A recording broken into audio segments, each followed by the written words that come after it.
Hey everyone, Gary here from Peacekeeper's Armory, and I'm here to show off my version of the General Rahm Kota lightsaber.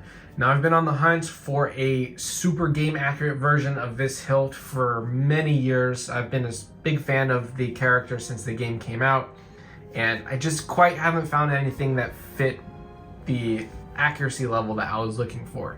I tend to be really picky when it comes to accuracy on certain things, and not picky on other things, which I cannot explain for the life of me. But when it comes to Graflexes or other character hilts, it really has to be as accurate as possible for me to be happy. As you can see above it, I have the Starkiller SKIG from 7 Chambers, which is their in-game version of the hilt, and I could not be more happy with how that turned out. And then right there in the middle is the Solo's Hold TFU2 Starkiller hilt from the second game cinematic trailer. So I'm going to go over in this video what sets my Kota hilt apart from all the others that are out there on the market.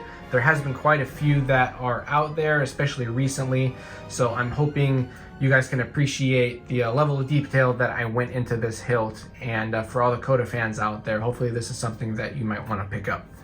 So right off the bat, I just want to go with the general dimensions of the hilt. It is 12.4 inches from emitter to pommel, and the main handle here is 1.4 inches in diameter. Now, once you get the leather on there, I do recommend using 1mm thick leather at 5mm width.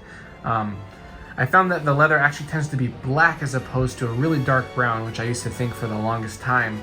But once you get that on there, that'll bring the total dimension for the main held portion of the saber to about 1.48 inches, which can be on the thick side. But if you see some of the reference photos on how big the saber is in game, it's a sweet spot for being accurate while not being too cumbersome. Now, the main difference that sets this hilt apart from all the others in terms of in its bare kit form is going to be the emitter. A lot of times you see in the emitters, it's going to be a pure cylinder shape going throughout the length of it. And in reality, in the game model, it is actually a more barrel tapered shape as it gets closer to the tip of the emitter. So I was able to replicate that using reference material, mostly provided by Brittany Monreal over in the Starkiller Saber group. She was able to rip game files for all the hilt models and provide them to the community. So I used those to great effect in getting a accurate version of this hilt. So you can see I have the barrel shape coming up here in the emitter, and then also the perfect shape for the side profile cutout, as well as the top profile cutout here for the ear shapes near the tip of the emitter. They are pointed ends, however there's a slight roundness to them, so it's not going to cut or otherwise scratch you unless you really give it your best shot. Additionally, there's a inner radius to the emitter, which I believe makes it slightly more accurate to the in-game model, as there's a lot of weathering on the hilt. When you look at it, you'll see like this tip is actually blacked or painted, and there's a weathered chipped paint throughout the emitter here. So you get about 1.7 inches of blade depth from the top of this lower lip down to where it meets the chassis and the NeoPixel pins, with the blade retention screw hole right here. This is a 440 threaded hole, which I will be providing a black grub screw to go with this. Black so that it matches once it's painted accurately. It'll blend more into the hilt so it's less visible. I decided to put the switch here for a number of reasons. One being easy to find and use with your finger. You don't have to worry about searching for it hidden underneath a wrap or anything like that, where it is super inaccurate, where some people put a red button or a knurled button up top showing through the leather. So I mean, again, it looks great and it's easy to find, but it's just not accurate to the game. While the model itself doesn't have any visible switches, I'm sure the cannon is some internal force switch or something. I didn't want to rely solely on gestures for this hilt, and I decided to skip that level of accuracy in lieu of something that was easy to use but somewhat discreet. So this, easy to find no matter where you grip it. Your finger is going to be able to feel it, whether it's the pad of your finger or somewhere along the knuckles. You'll be able to find it and be able to click it with no issue whatsoever. And then once you paint this switch to match the paint that's supposed to go around this ring here, it'll disappear even more into the hilt itself. Another reason for the placement there was typically people put the switch around about this portion here, which would have a larger diameter. As you can see here in this other Kota replica, they decided to use a larger diameter of metal here, and then they draped the other material, the brown material leather, over that, which I found to actually not be accurate to the game. Doing my research and looking at all the model pictures and references, I found the black leather that wraps around the majority of the handle actually goes from this bottom ring to what I believe to be all the way to the very top of this collar here.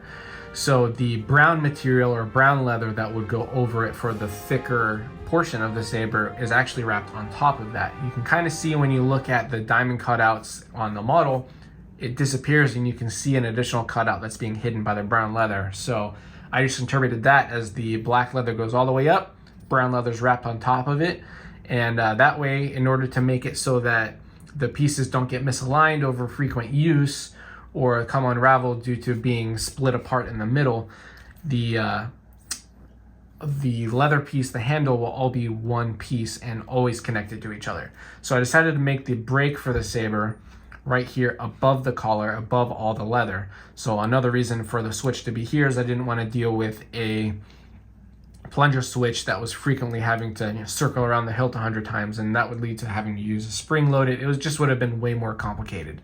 So I put the switch here, easy to grab with your finger, is on the bottom of the hilt for being somewhat discreet and still easy to use and access.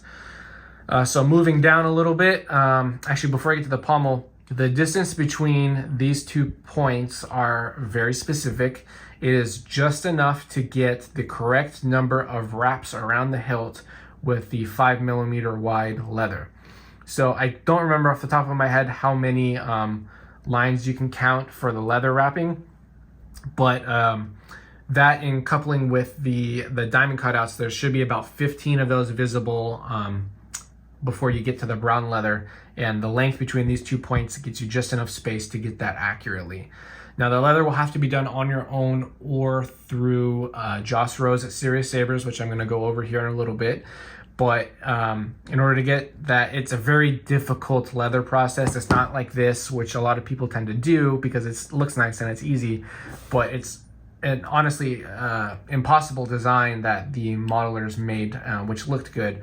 One side has the diamond cutouts, which is instead of a twisting of this style wrap, which gives it that, I think it's pronounced Ito wrap for a katana, it's actually smaller, the 5mm wraps, and then they cross over on the right side.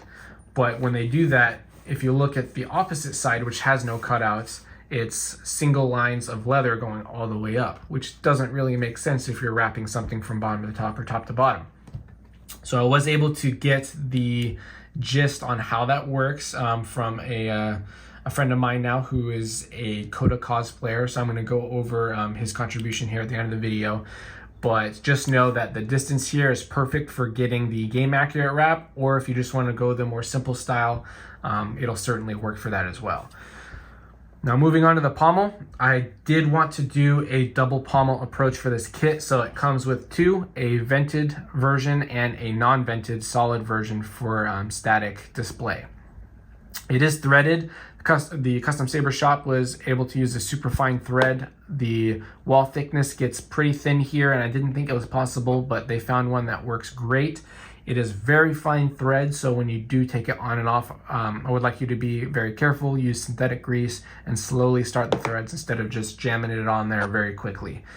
So ideally, you won't be taking it on and off every day, multiple times a day, but if you're going out to convention or you're going to be playing with it with family members, kids, or whatever, then just you can swap these pommels off and then get some nice sound quality coming out of the vents. I did go with a circular hole style for the vent pattern.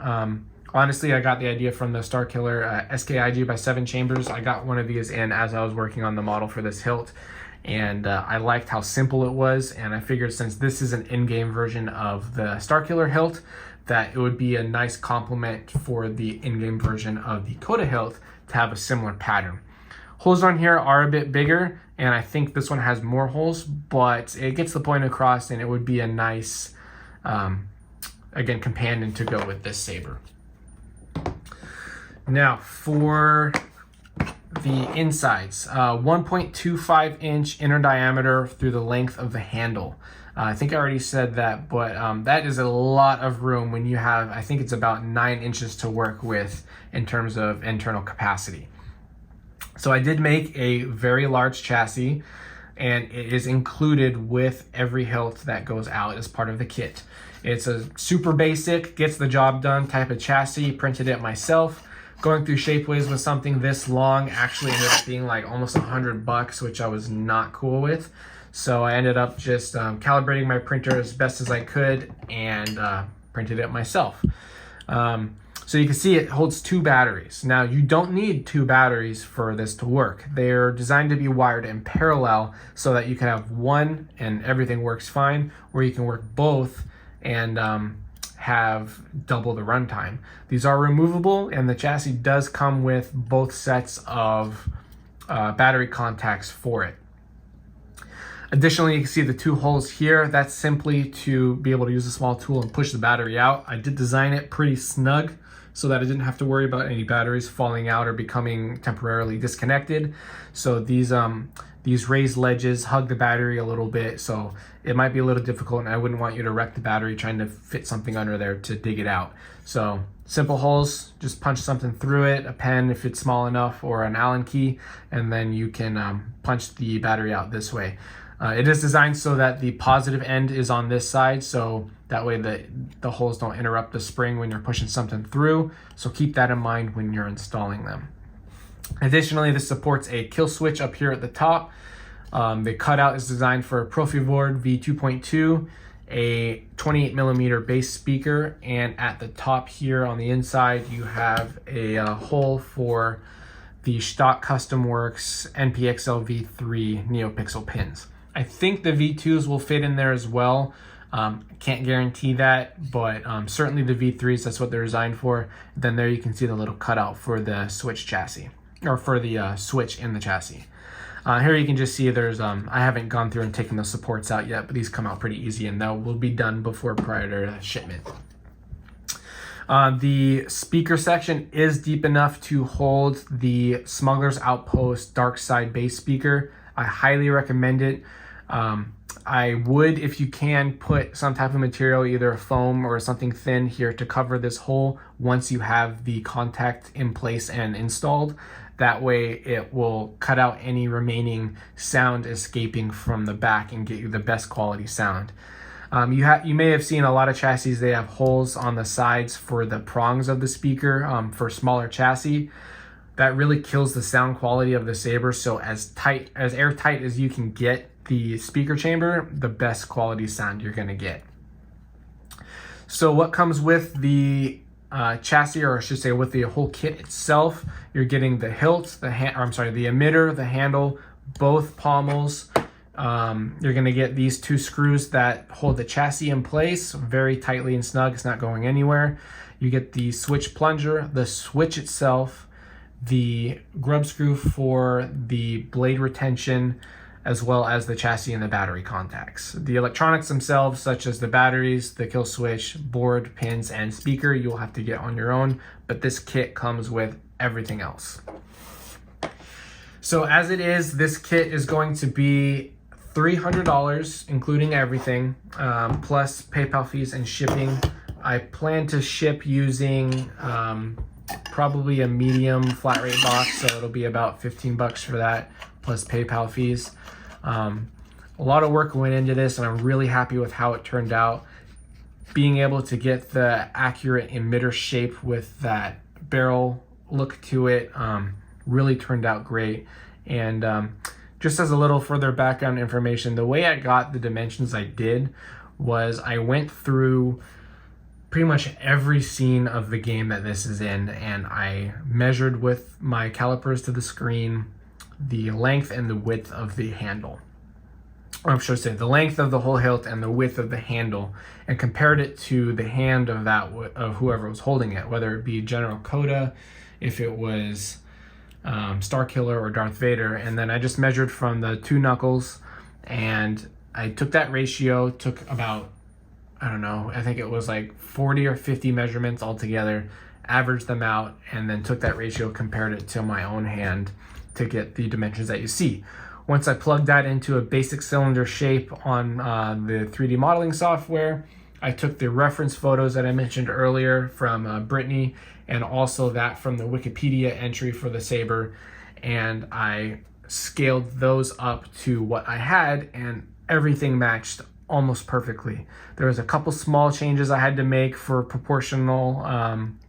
for changing the proportions of different levels, like how wide each of these rings are. But the overall shape from the width and length was a perfect match. So I was able to take that, and then I cut the saber to shape for how it needed to be shaped for the emitter, for the pommel here, this kind of unique shape here at the end. And I was able to get what you see here as what I believe is the most accurate representation of the saber to date. Now, when it comes to getting this to actually look like the saber that we know and love from General Kota, lots of it has to be painted. The pommel here, the ring, this ring, the inner ring here is a darker black than the rest of it, and then this and the top of the emitter are all a super dark gray, or basically a lighter black. And then there's many cuts and nooks that are put onto the hilt to make it accurate, as well as the leather. I'm terrible at doing all of that, so I'm outsourcing the commission for that portion to Joss Rose at Serious Sabers. He's been my go-to guy for quite a while when it comes to super accurate weathering. Actually had Benji do my Starkiller SKIG, which I was super happy with how that turned out. Joss did my Blind Knight, that prototype that I did a while back, and he's the one that's doing the run that I'm working on as well. So for him to do this makes me super happy, and I was able to get how the wrap is done from a professional Kota cosplayer by the name of, what's his handle? Let me see. His handle is Vonner Designs. And Bill Costigan, he's, like I said, he's a great Kota cosplayer. He was able over the years to figure out how to accurately wrap the saber and get the diamond cutouts with the over crisscrossed shape, while keeping the straight up and down leather going all the way up. He was nice enough to share me his secrets once he saw the amount of work that went into this handle. And I shared that with Joss Rose on the condition that he only use it for this this batch of saber, not this batch, but this project at Bill's request. He put a lot of time into figuring it out, and it's a crazy amount of work to get it done right. So Joss is currently working on my prototype right now, and I will hopefully be able to share the final result with you later in about 2 weeks or so from when this video gets released. Finally, I do want to thank Brittany Monreal again for all her contributions in the Starkiller group, for ripping on the game files. We've had numerous chats over the last few months about specific details. She was actually making her own personal hilt herself out of aluminum tube and plastic printed pieces, which turned out great. You can go look at that on her profile. And then also I want to thank Robert Barsky, who is a good friend of mine and a customer who has purchased a couple of hilts from me, and he was a great resource to bounce ideas off of. And he loves this saber and the character as much as I do, and being able to have someone on the customer side of things to help reel in some of my more crazy ideas was a great resource in getting this project done.